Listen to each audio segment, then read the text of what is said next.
Hablamos hace unos días acerca del estrés y hoy voy a titular la plática, es un título bastante amplio, depresión. Esa es el encabezamiento de la plática, la depresión. Lo hago porque hace unos días atrás un hermano, mientras platicábamos, me hablaba de estos temas y me dice, tanta gente con depresión dentro de las iglesias, fuera de las iglesias, sin mencionar lo que dicen las estadísticas en cuanto a la depresión, millones de personas en depresión, de todas las edades. Y no pude encontrar un personaje más adecuado para hablar de este tema que Job. Yo no conozco a nadie en esta vida, ni en la historia, que haya vivido lo que Job vivió. A nadie. Esta semana me tocó leer los 42 capítulos de su libro. Pero, hermanos, es un poema este libro. Y por eso, cuando ordenan la Biblia, lo sitúan en esa sección, en la sección de los poemas, donde está Job, están los Salmos, está Proverbios, Eclesiastés y otros, como un gran poema. Muy bien, entonces el texto exacto es capítulo 2 y vamos al verso 11. ¿Sí? Amén. Estamos en Job. Job capítulo 2 y verso 11 para hablar bajo el título La depresión. Quiero decirles que yo voy a tratar lo mejor que yo pueda de hablar de este tema. Lo hice lo mejor que pude con el estrés y quiero tratar lo mejor que pueda. No garantizo que vaya a poder cubrir todo lo que tiene que ver con la depresión, porque sería imposible en un espacio de 45 minutos abarcar todo y no creo que yo pueda navegar en esas profundas aguas de este tema con gran facilidad. Así que lo mejor que yo pueda voy a hablar de la depresión. Espero que el Espíritu Santo de Dios que está aquí en esta mañana pueda dar un mensaje a cada una de nuestras vidas. Está entonces en el capítulo 2, verso 11 al 13, nuestra lectura. Tiene que ver con los amigos de Job. Grandes amigos que comieron con él en sus banquetes, que disfrutaron cuando Job florecía en la riqueza y en la salud, y cuando supieron que Job se enfermó y le vino la catástrofe, lanzaron su camino a la casa de su amigo. Y vamos a ver sus razonamientos. Hombres muy sabios, hombres viejos, sabios, experimentados, hombres que hablaron de Dios, pero en una forma incomparable de la grandeza de Dios. Pero cuando vinieron a juzgar a Job, se equivocaron. Aleluya. Pero grandes hombres.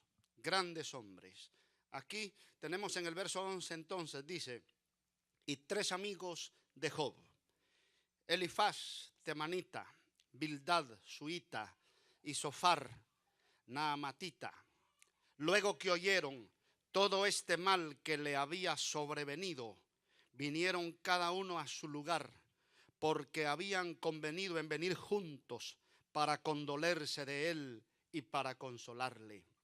Los cuales, esto me disculpan, es muy conmovedor, los cuales alzando los ojos desde lejos no lo conocieron y lloraron a gritos.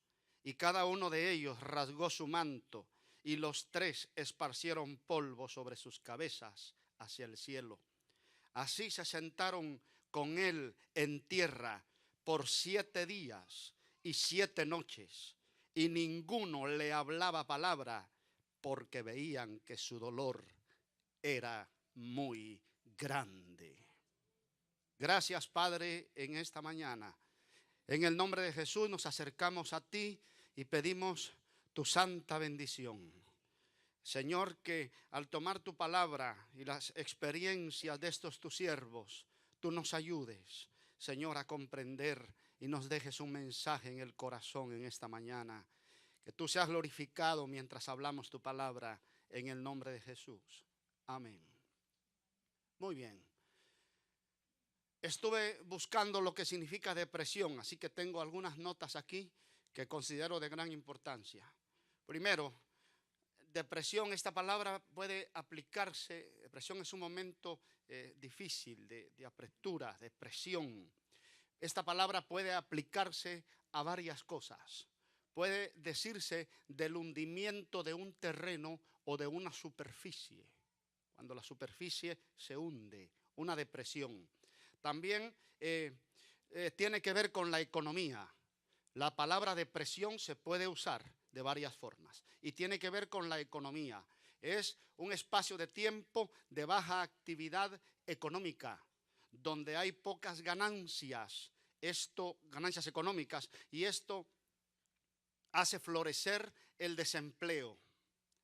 La época o las épocas de esta nación en su historia de gran depresión, en que este país ha tenido grandes problemas económicamente. Se aplica a eso. También la palabra depresión tiene que ver con la atmósfera. Y muchas veces se describe una depresión atmosférica pues con grandes lluvias, grandes vientos, una depresión atmosférica. Pero lo que vamos a hablar hoy, y algo más que todo eso, no tiene que ver con ninguna de estas cosas que he mencionado, sino más bien la depresión como una enfermedad, una opresión, un agotamiento, un abatimiento. Es una enfermedad que se describe como un trastorno en el estado de ánimo, que puede ser transitorio o puede ser permanente. Puede ser corto o puede ser largo, pero es un trastorno en el ánimo que se caracteriza por sentimientos de abatimiento. Y por supuesto, esto tiene que ver con el interior de la persona, pero toma efectos también en su exterior, en su cuerpo físico. Puede también producir infelicidad, culpabilidad y provocar incapacidad total o parcial para disfrutar de las cosas. Una persona que está sumergida en la depresión no le encuentra sabor a nada, ni sentido a nada. Cuando se refiere a los alimentos, puede irse a los extremos. Una persona con depresión puede que no pruebe ni un bocado de comida y pasen días y no quiere comer, como puede irse al otro extremo y comer demasiado, caracterizándose este desorden por el alimento chatarra, que no tiene ningún beneficio, no le importa. Así que puede ser esta incapacidad total o parcial para disfrutar las cosas. También no disfruta de los acontecimientos de la vida cotidiana. Nada tiene sentido ya. Y esto está mezclado con un sinnúmero de condiciones más, como lo es la ansiedad. Así que también la persona puede experimentar irritabilidad, o sea, airarse, molestarse, sentirse impotente, disminuir en el trabajo, no rendir en el trabajo, porque está consumiéndose en una gran depresión. Hay varias razones por la depresión o varias clases de depresión o varias fuentes de donde se origina. Por ejemplo, puede venir un estado como el que describimos depresivo por problemas físicos. Pueden provocar depresión, enfermedades terminales, graves, enfermedades a largo plazo. Una persona a veces cuando se enferma físicamente, esto es en el terreno físico, una enfermedad muy prolongada la deprime. El estar constantemente en el médico la deprime y puede llegar a esta condición, en un desbalance en la compostura del cuerpo, y esto genera también pérdida de sueño. Hay personas que en estos momentos de depresión se amanecen con los ojos abiertos, sin conciliar el sueño toda la noche. Y otras características más que muestran una persona deprimida por asuntos físicos. Psicológico. Cuando una persona es afectada psicológicamente y le surge la depresión, puede experimentar una pobre autoestima. Y puede también experimentar, pero esto es profundo, y puede experimentar un sentimiento negativo hacia todo. La persona es completamente negativa, no hay nada positivo. Puede esto en el asunto psicológico generarse por conflictos con personas, con relaciones, con amistades, con relaciones más íntimas. Esto puede producir depresión. Físico, vimos primero, psicológico. Momentos de situaciones o de tiempos. A veces nos quejamos del invierno, que es tan largo. Ya los fríos comienzan desde el mes de octubre. Ya no se puede estar en el corredor, ya no se puede salir a dar una caminata sin sentir las inconveniencias del frío. Y pasa octubre, termina el año, comienza el año nuevo y llegamos casi, estamos comenzando mayo, estamos en el mes de mayo y todavía no es el clima agradable como para estar cómodo afuera. Es un periodo demasiado largo y esa situación puede producir una depresión que tiene que ver con situaciones, con estaciones. También a veces la depresión puede venir por la pérdida de un ser querido. Se murió la madre, se murió el padre, se murió un hijo, se murió el esposo, se murió la esposa, se murió una persona muy querida. Esto puede deprimir fuertemente a la persona. El trabajo, tal vez nos botaron, nos corrieron, como decimos, del empleo, de un trabajo donde pensábamos a futuro, a largo plazo. Estaba allí nuestra esperanza del retiro y nos despidieron del empleo. Aquello puede deprimir. La pérdida de la casa, tal vez con gran sacrificio adquirimos una casa, pero hubieron inconveniencias, depresiones económicas y aquello produjo la pérdida de la casa. El no poder pagarla o un incendio la arrasó y acabó con nuestra casa y con todas nuestras pertenencias. Esto puede deprimir a la persona. La muerte, como bien decíamos, esto en el sentido de situaciones. Ahora puede también venir la depresión por causas espirituales, abatimiento, pérdida de significado de la vida, no tener propósito en la vida. Hay personas que no tienen camino a dónde ir, no saben para dónde van, no saben de dónde vienen, no saben quiénes son, están perdidos en el planeta, no tienen propósitos. No hay un incentivo para vivir. Ahí hay problemas espirituales. Así que puede ser espiritual de situaciones o de estaciones, psicológico, o puede ser por asuntos físicos. Hay un gran hombre que es el orgullo, uno de los orgullos de esta nación. Este hombre nació por allá en el año de 1809. Se graduó como abogado. Venía de una familia muy pobre, pero muy pobre. Este hombre es respetado hoy en este país. Su imagen está en algunas de las monedas más populares de este país. Y es el orgullo de esta nación por su pensamiento profundo, por sus convicciones, por su fuerza de voluntad, por su valentía. Porque este hombre abogó por la esclavitud. Y este hombre logró la emancipación de la esclavitud. Logró que la esclavitud terminara en este país.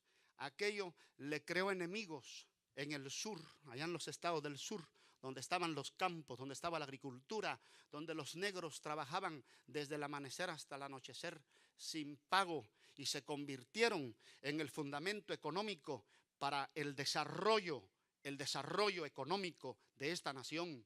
Este hombre se levantó contra esas injusticias y logró la libertad de los esclavos. Aquello le creó enemigos. En el año de 1860 fue elegido como presidente, el 16º presidente, el número 16 de Estados Unidos de Norteamérica. En el año 1861, a comienzos del año, comenzó a gobernar. Pero en una noche, allá cerca del año 1865, después de tener 4 años en el gobierno y ser el primer presidente por el Partido Republicano elegido, está en el palco presidencial de un teatro cuando entra un hombre con un revólver y le da un balazo en la cabeza. Horas después, al amanecer, muere. Abraham Lincoln fue un gran hombre. Pero mientras estudiaba su vida y leía un poco de los éxitos de este hombre y de su grandeza, del ejemplo que dejó, fue un hombre, de acuerdo, por favor, de acuerdo a la información que conseguí en varios lugares, Abraham Lincoln experimentó momentos muy depresivos en su vida. Padeció mucho de esta condición y se deprimía. Así que, mis hermanos, con esto quiero decir que no estamos libres de la depresión. El momento depresivo puede llegar. No importan los éxitos, no importa el oficio honorable que podamos desempeñar, no importa la preparación académica, no importa quiénes seamos, podemos experimentar, y quizá en esta mañana podemos aquí haber personas experimentando momentos depresivos y estamos sumergidos en un abismo. ¿Cuáles son las razones? Bueno, pudiéramos tal vez enumerar varias. Tal vez una enfermedad fue diagnosticada por los médicos y le dijeron que es para largo plazo. Le dijeron que tiene que llevarla toda la vida y eso le deprime, eso le angustia, eso le produce un sinsabor a todas las cosas. Hay problemas por eso. Tal vez es asunto psicológico, tal vez por las situaciones, tal vez es espiritual. De Abraham Lincoln hemos dicho cosas muy bonitas, aunque fue muy difícil definir a este hombre en su fe. Muy difícil definirlo. Pero de Job, que es nuestro texto, de Job se dice: no hay otro como él en la tierra. Varón perfecto y recto, apartado del mal. ¿Has visto a mi siervo Job? Hombre justo y bueno. Mientras leía sus discursos y sus defensas, porque Job experimentó, mis hermanos, la depresión o el momento difícil que Job vivió, lo experimentó porque le vinieron asuntos de situaciones también. Job casi cubrió toda la lista que traigo. Job vivió un momento en que perdió toda su riqueza. Job fracasó económicamente porque cuando menos lo esperaba le azotó la desgracia y lo dejó empobrecido. A Job no le quedó nada. Después de ser uno de los hombres más ricos de su tiempo y de su país y del lugar donde vivió, Job terminó en la ruina total económicamente. Como si eso fuera poco, sus 10 hijos, 7 varones y 3 hembras, mueren. Todos, absolutamente todos. Y cuando hablamos de Job, se da nombre de lugares, se da nombre de personas, se da épocas, se nombran nombres de pueblos. Así que no estamos hablando de una parábola, estamos hablando de la experiencia real de un hombre que vivió en su momento. Lo azota la economía y queda fracasado. Lo azota el asunto de la familia y Job queda sin hijos. Viene la esposa y también la pierde. La perdió. Después de perder a la esposa, le azota un mal. Desde la coronilla de la cabeza hasta la planta de los pies, Job enfermó. Parece ser, el texto no lo dice, pero parece ser con lepra. Parece ser, porque su cuerpo estaba lleno de llagas desprendiéndose. Y Job no puede conciliar el sueño. Job no puede dormir. Hermanos, es un cuadro tremendo, tremendo. Una de las características de una persona que está experimentando la depresión es como detener el planeta, detener el movimiento completo de la tierra y bajarse de la tierra, salirse y desaparecerse, morirse en una sola palabra, porque todo ha perdido el sentido. El tema del libro de Job, el corazón del libro es este: ¿por qué permite Dios que sufran tanto los hombres, especialmente los buenos? ¿Por qué?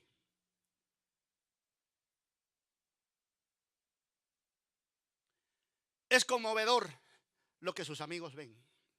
Aquellos que comieron con él, que compartieron sus bienes, aquellos que compartieron sus risas, sus alegrías, sus banquetes, aquellos que también participaron de su riqueza, cuando saben que Job cayó, ellos se levantan para ir a buscarle.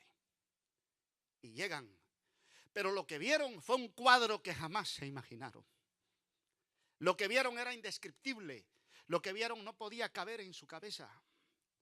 Lo que vieron, hermanos, los hizo despojarse de sus honores y de sus arreglos, porque el hecho de rasgar su ropa es despojarse de lo más preciado, de la apariencia, del arreglo, de la contentura, del gozo, del cuidado por el cuerpo, por el adorno, por la vista. Cuando ven el cuadro de Job, ellos mismos se enlutan, rasgan su ropa y dice: ¿cómo puedo estar yo bien vestido cuando mi amigo está lleno de llagas, sentado en el polvo? ¿Cómo puedo decirle buenas tardes, cómo estás? ¿Te estás enfermando o estás enfermo cuando yo estoy completamente sano y estoy bien vestido? ¿Cómo puedo decirle levántate, ten ánimo cuando mi ropa está bien planchada y estoy bien arreglado, pero él está sumergido en la miseria? ¿Cómo puedo acercarme a él? No tengo el carácter para hacerlo. Y desde lejos rompen su ropa.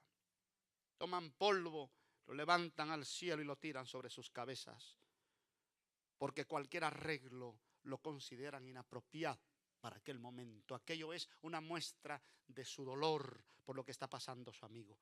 Y lloran, pero a gritos, porque no lo reconocieron. Aquel no era Job que ellos conocían. ¿Por qué permite Dios que sufran tanto los hombres, especialmente los buenos? Pasan 7 días, de acuerdo al texto, y 7 noches, y tienen su boca cerrada. Eso es literal, eso es literal. Se sientan.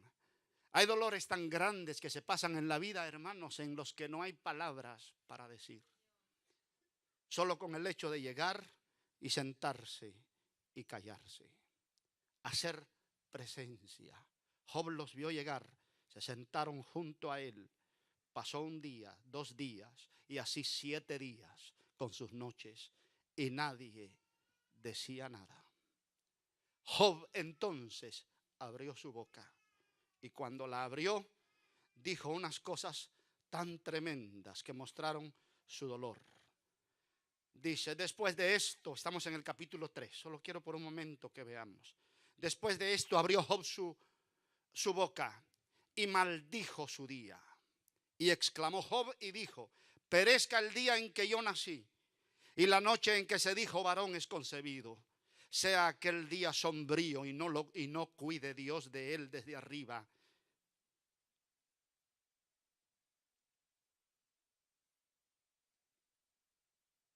Ni claridad sobre él resplandezca. Afén tinieblas y sombra de muerte. Repose sobre él el nublado, que lo haga horrible como día caliginoso. Ocupe aquella noche la oscuridad, no sea contada entre los días del año, ni venga en el número de los meses. Oh, que fuera aquella noche solitaria, que no viniera canción alguna en ella. Maldíganla los que maldicen el día, los que se prestan para despertar al Leviatán. Oscurezcanse las estrellas de su alba, espere la luz y no venga, ni vean los párpados de la mañana, por cuanto no cerró las puertas del vientre donde yo estaba, ni escondió de mis ojos la miseria. ¿Por qué no morí yo en la matriz o expiré al salir del vientre? ¿Por qué me recibieron las rodillas y aquellos pechos para que mamase? Pues ahora estaría yo muerto y reposaría, dormiría y entonces tendría descanso.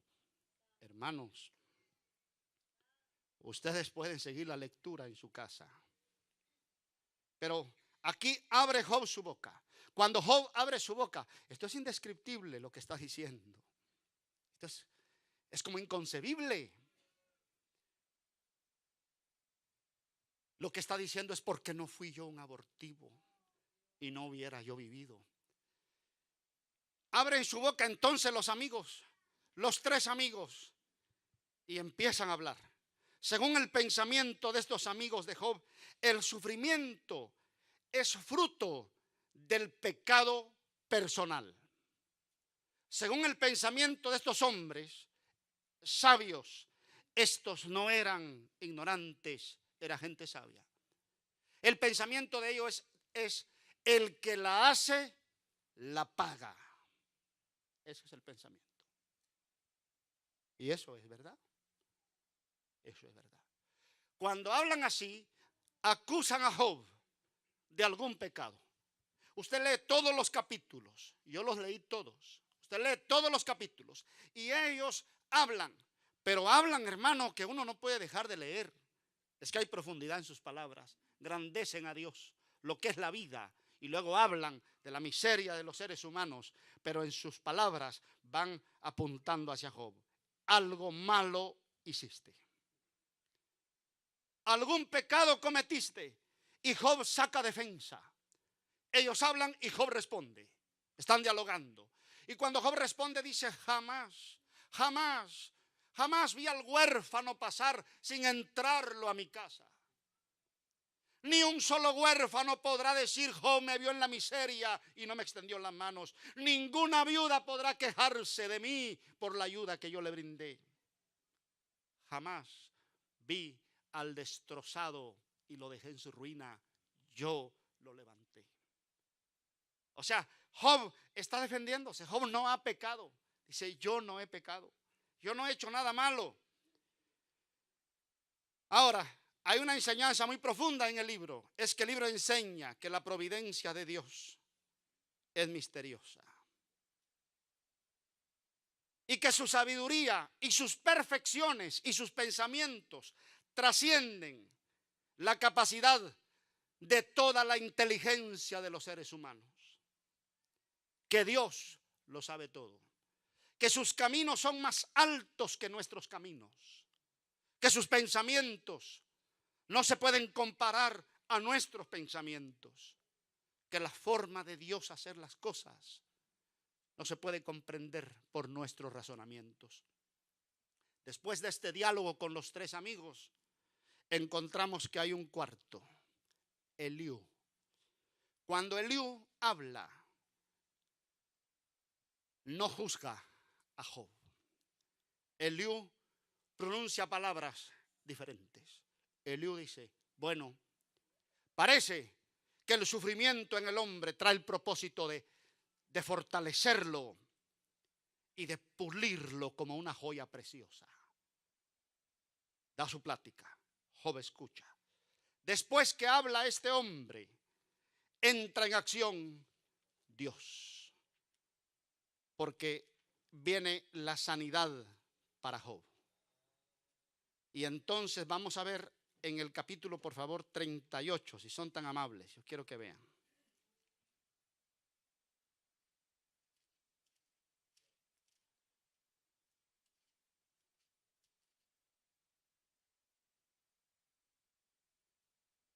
Entra Dios en acción.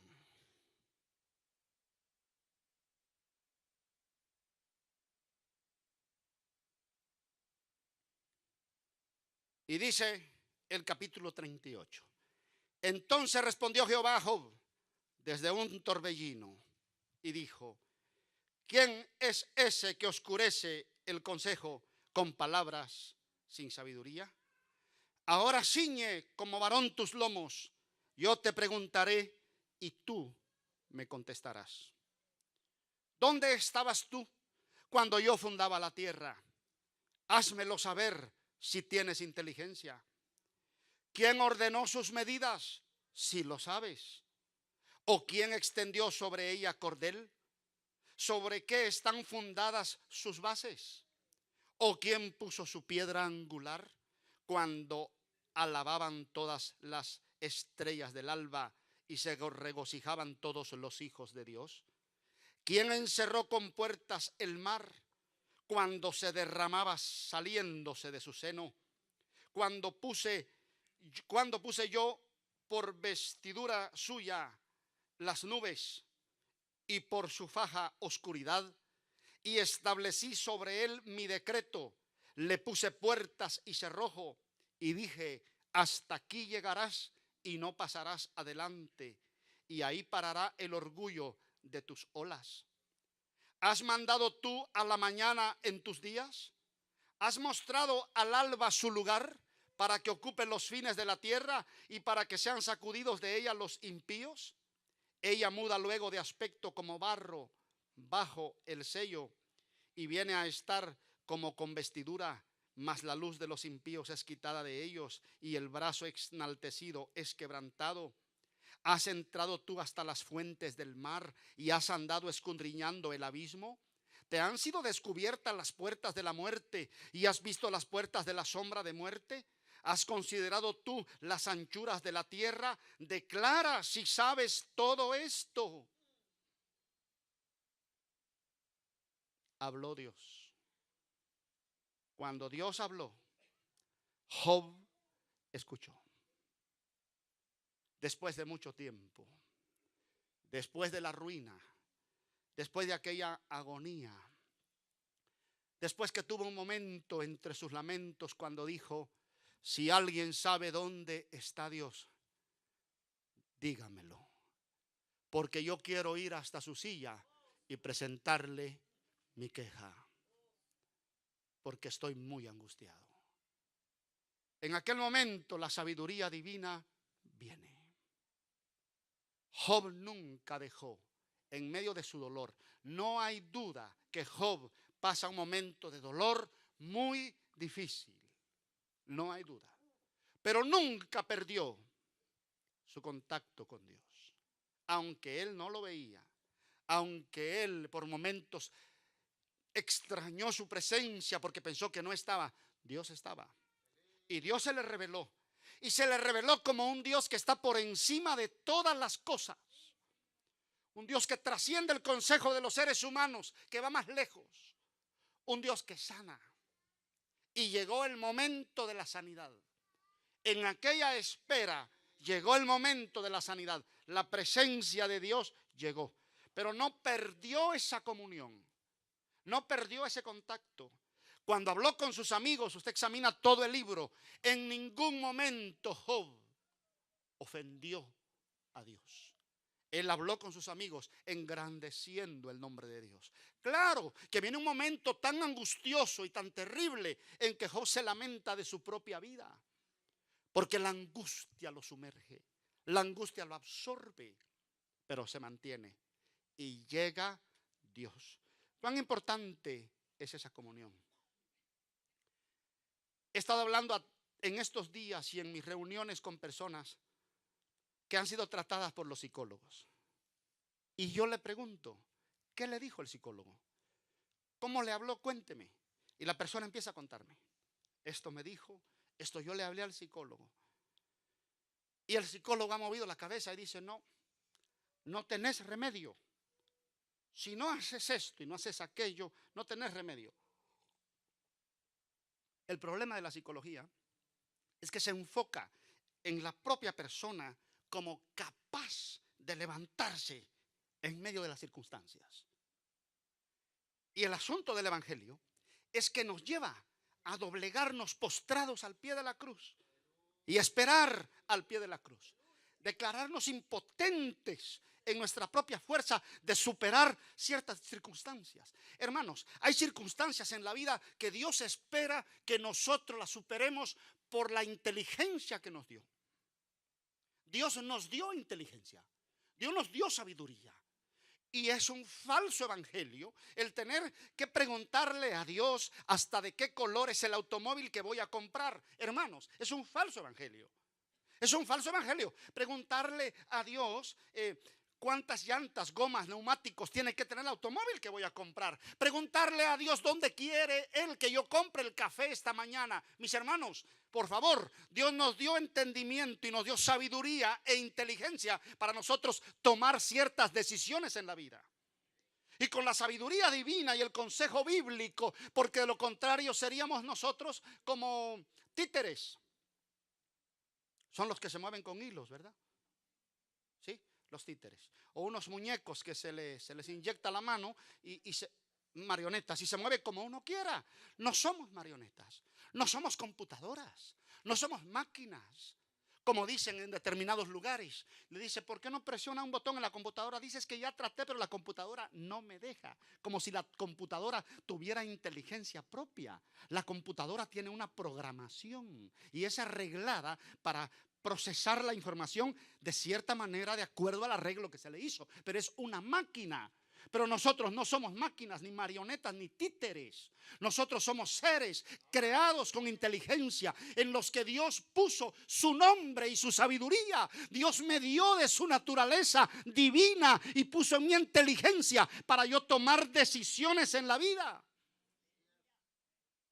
Orándole al Señor que aumente esa sabiduría, que aumente la inteligencia. Pero decisiones que yo las voy a tomar. Ahora, hay momentos en que toda capacidad humana se doblega frente a determinados momentos. Porque Moisés era un hombre sabio. Moisés era un hombre sabio. Moisés se preparó en las mejores universidades de Egipto. La Biblia lo describe en el Nuevo Testamento como un hombre poderoso en palabras. Era un hombre, un gran orador. Era un legislador. Moisés presentó las leyes a una nación completa. Era un gran líder, un hombre valiente que toma la valentía de ir ante el faraón, que no era un presidente, era el rey. En la mano de ese rey estaba la vida de la gente, pero él va y le dice: dice Jehová Dios de Israel que sueltes a su pueblo para que le sirva. Moisés era un hombre valiente. Pero se encuentra un día frente al mar cuando salió Israel de Egipto. Y Moisés se va a arrodillar buscando la dirección y le dice Dios: no te arrodilles. Moisés, no te arrodilles. No estás viendo el peligro. No estás viendo que en la retaguardia del pueblo está Faraón con todo el ejército. No estás viendo que frente a ti está el mar. ¿Qué vas a hacer, Moisés? No te arrodilles. ¿Qué tienes en tu mano? Corre, date prisa. Y dice: tengo una vara, extiéndela sobre las aguas. Y la extiende Moisés. Y usa Dios la capacidad del hombre.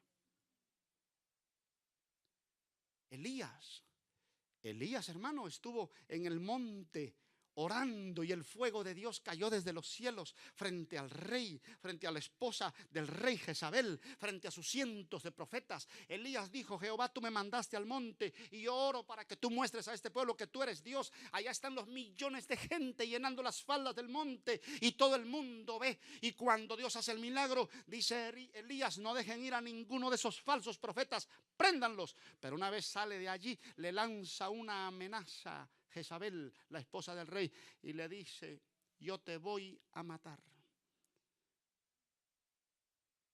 Y Elías se va. Mire qué clase de hombre, un hombre de oración. Y sus recursos se le terminan y se va a meter a una cueva. Y Dios le habló: Elías, ¿qué haces metido en esa cueva? Porque él decía, ¿sabe qué decía ahí? Mátame, Jehová, quítame tú la vida antes que me alcance Jezabel.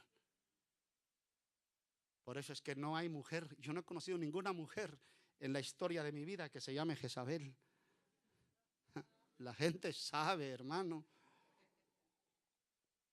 Así como no he conocido ningún Nerón. Yo no he conocido a nadie que se llame Nerón, lo más malo que tuvo Roma. No he conocido a ninguno que se llame Judas.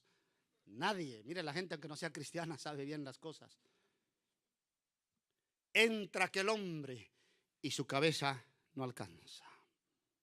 ¿Dónde está la sabiduría de Dios? ¿Dónde está mi juicio? Llega un momento en que mis razonamientos no alcanzan. Y tiene que entrar en acción el torbellino divino. Y en aquella condición está Job, santo, justo. Cuando uno lee ese libro dice: pero ¿cómo un hombre tan santo, tan justo, tan puro, de culto, le pudo pasar esto?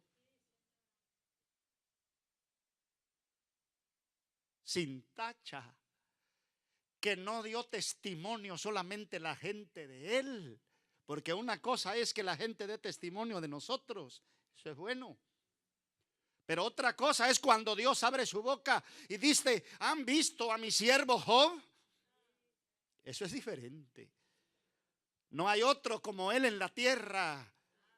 varón perfecto, recto, honrado, apartado del mal.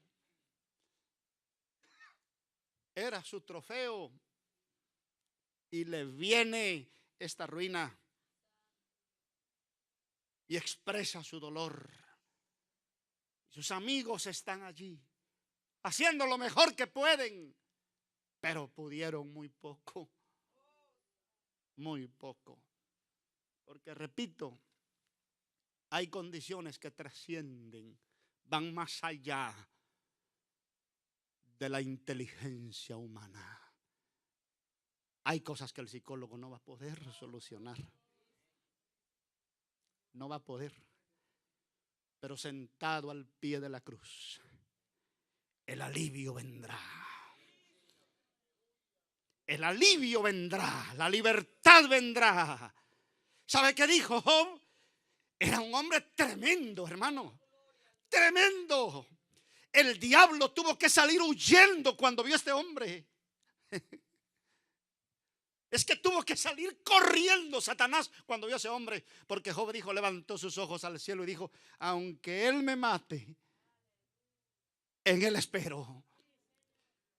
Y después de deshecha esta mi piel, cuando se vuelva polvo en mi carne, porque ese polvo, las partículas, la materia puede quedar dispersa en un desierto o en lo profundo del mar. Un día esa materia se va a juntar y en mi carne, porque Dios la vuelve carne, yo veré a Dios.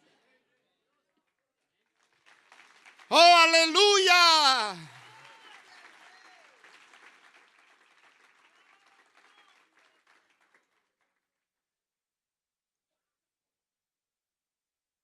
Mis ojos le verán y no otro.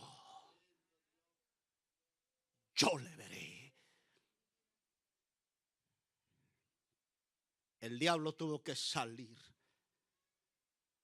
avergonzado cuando vio a aquel hombre. No pudo. Situaciones que le vinieron. Empobrecido.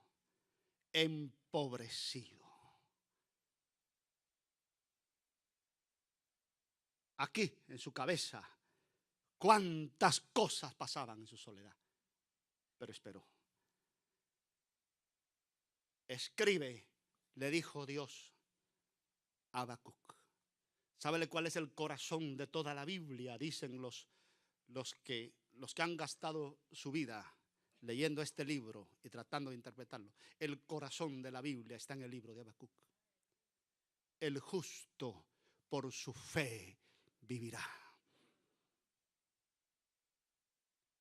Escribe la visión, le dijo Dios a Habacuc. Escríbela en tablas y corre, porque se apresura su cumplimiento, porque de seguro vendrá y no tardará. Vendrá el alivio. Y allá, en aquel momento, le llega a Job el alivio. Después que Dios habló y le dijo, mira Job, tú sabes de Leviatán,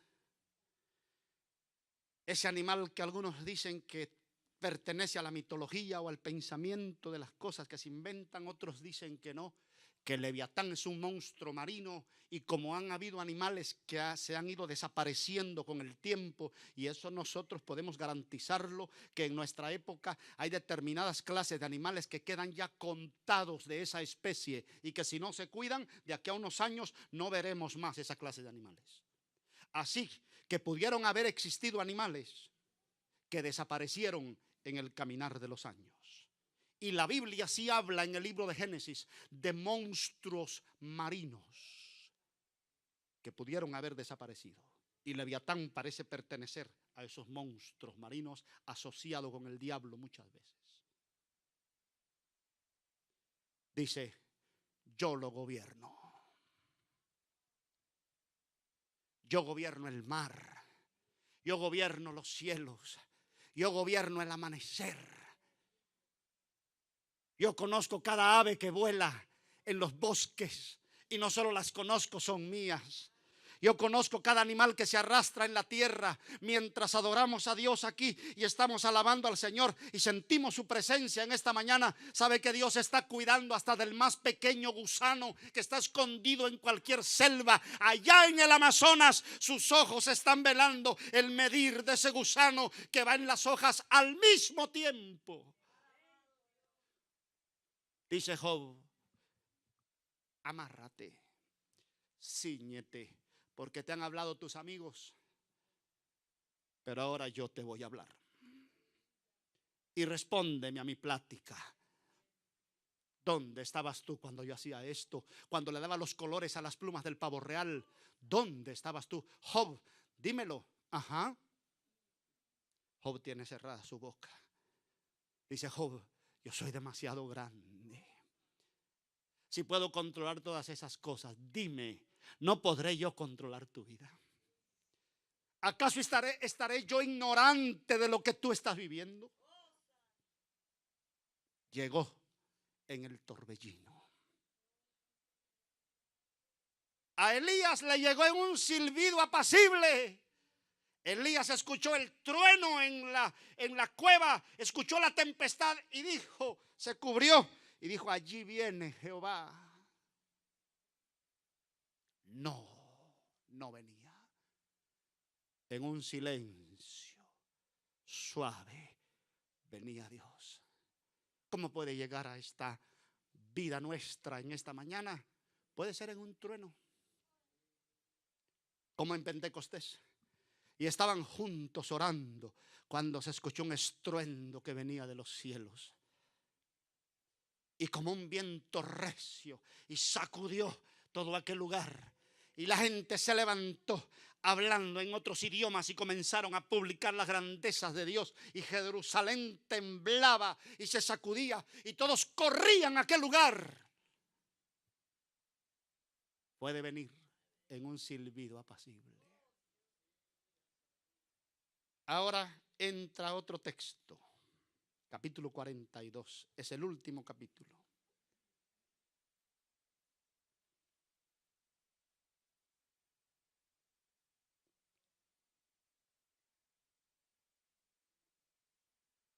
Dice el verso 1.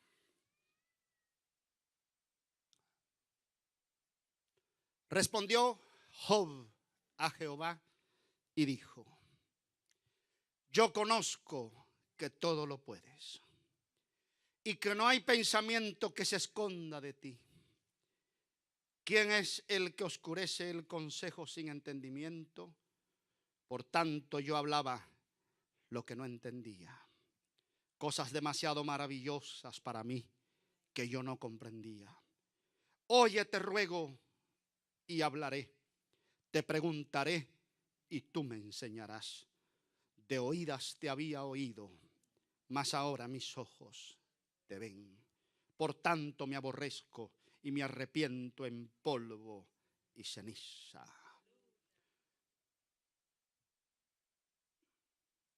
Fueron pues, verso 9, fueron pues Elifaz, Temanita, Bildad Suita y Sofar, Naamatita, e hicieron como Jehová les dijo, y Jehová aceptó la oración de Job. ¿Por qué? Porque aquí hubo una reconciliación y hubo un reconocer de la grandeza divina. Estos hombres en su sabiduría se habían equivocado, pero Dios no se equivocó. Dio en el lugar apropiado y levantó a su siervo y lo sanó. Hermanos míos, la ayuda viene. La ayuda viene. De algún lado viene Dios a nuestra vida. Aparecerá de aquí, tal vez. Saldrá a través de aquella pared, tal vez. Descenderá de aquí, tal vez. Subirá de aquí, tal vez. Va a entrar por ahí, vendrá. Dios vendrá. Mis ojos lo han visto. Llega el Señor. ¿Cuál es su dolor en esta mañana? ¿Se siente triste? ¿Ha perdido el propósito? ¿No hay objetivos? ¿No hay razón para vivir? Nada le incentiva, nada le agrada. ¿Quiere salirse del planeta e irse y morirse? Job vivió experiencias así. Y muchos siervos de la Biblia. Pero Dios llegó y sanó. Dios sana. Usted no está en el lugar equivocado. No, no. El psiquiatra lo puede mandar a un establecimiento de enfermos mentales.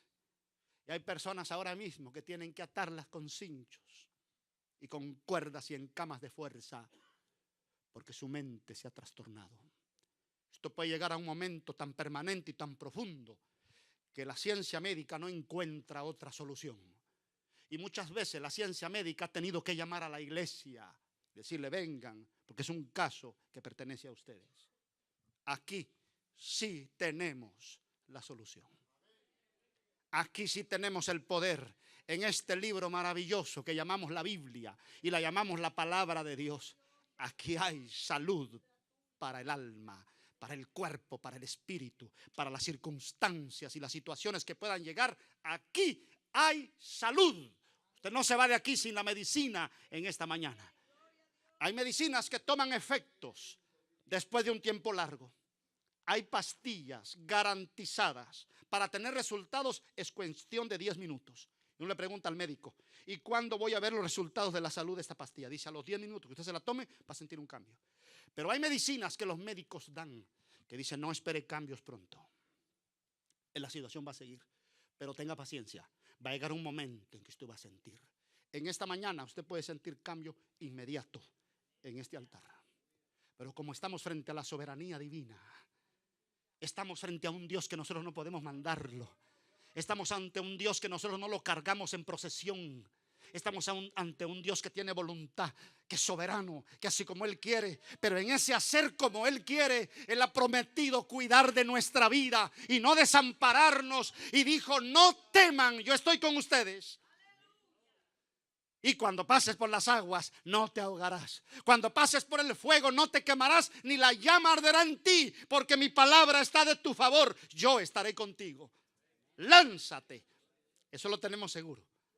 Así que en esta mañana, quizá usted siente efectos de salud inmediatamente, pero si no lo siente, quizá le toque estar como Job, sentado en el polvo, esperando, pero espere, porque allá en el horizonte aparecerá la luz divina que le va a traer la salud. Y cuando usted se levante, levantará alas como las águilas. Se cuenta la historia, no sé si ustedes han visto esas aves peregrinas que vuelan alto, alto, alto. Mi papá cuenta las historias cuando allá en la aldea, cuando pasan esas aves peregrinas en los cielos y la gente decía, ya va a llover, porque esas aves pasaron. Ellos decíamos por allá, van a destapar el agua. No iban a destaparla. Son aves peregrinas que Dios preparó y saben el tiempo cuando tienen que moverse de un lugar a otro, y cuando se mueven, la lluvia viene, el invierno viene seguro y no falla. Pues una de esas aves peregrinas que vuela alto, alto, se le perdió un huevo y cayó en un nido con huevos de gallina. Y la gallina calentó aquel huevo junto a todos sus huevos propios. Cuando aquel animalito reventó y salió del cascarón, salió en medio de un montón de pollos. Él nunca pensó que él era ganso, pensó que era pollo. Y aprendió a picotear como los pollos y a rascar como los pollos. Pero había algo diferente en este animal. Cuando él estaba en el campo con sus hermanitos los pollos, veía unas aves peregrinas alto. Y él salía corriendo en el campo y dejaba a sus hermanitos pollitos atrás y trataba de volar, pero miraba a los hermanos y no podía volar, se regresaba. Él no sabía que él podía levantarse tan alto, porque él pensó que era un pollo y era un ganso. Pero un día su fuerza llegó tal como animal volátil, que un día cuando vio aquellas aves peregrinas empezó a correr en la pista y empezó a correr en aquella llanura y sacudía las alas hasta que se levantó y empezó a volar alto con aquella pandilla de aves que volaban alto. Corra, corra. Diga usted, pero parece que no me levanto y corro y lucho, pero parece que no salgo de esto. Ya le oré a Dios, ya le hablé. Hermanos míos, sigamos corriendo en la pista. Un día, dice la Biblia, se cansan los jóvenes. Los jóvenes se cansan. Díganme ustedes, los que ya pasaron aquí de 40 años, si no se cansan.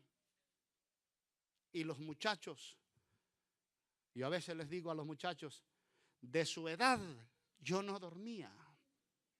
Yo venía de los retiros de New Jersey, de Nueva York, y venía llegando en la camioneta, ¿cierto? A las 4 o 5 de la mañana entrando por Connecticut, después de un retiro hasta en New Jersey o Pensilvania, y veníamos con 40, 60 jóvenes llegando. Y era un día viernes en la noche de esas vigilias largas, para reunirnos con jóvenes de toda esta área. Y llegando, yo a las 6 de la mañana, mamá me tenía ya mi almuerzo y lo tomaba y salía a trabajar sin acostarme. Pero la Biblia dice, con toda esa fuerza y energía, los jóvenes se cansan, flaquean y caen. Pero los que esperan a Jehová, esperar a Jehová, tendrán nuevas fuerzas, levantarán alas como las águilas, correrán y no se cansarán, caminarán y no se fatigarán. Llega el momento de la libertad. Job lo visita a Dios y dice: Job, ahora te pido que me dejes hablar, porque yo te conocía poco. Ahora entiendo quién tú eres. Perdóname, perdóname. Y se humilla. Hermanos, gracias por su atención en esta mañana. Gracias. Cerremos nuestros ojos en una oración.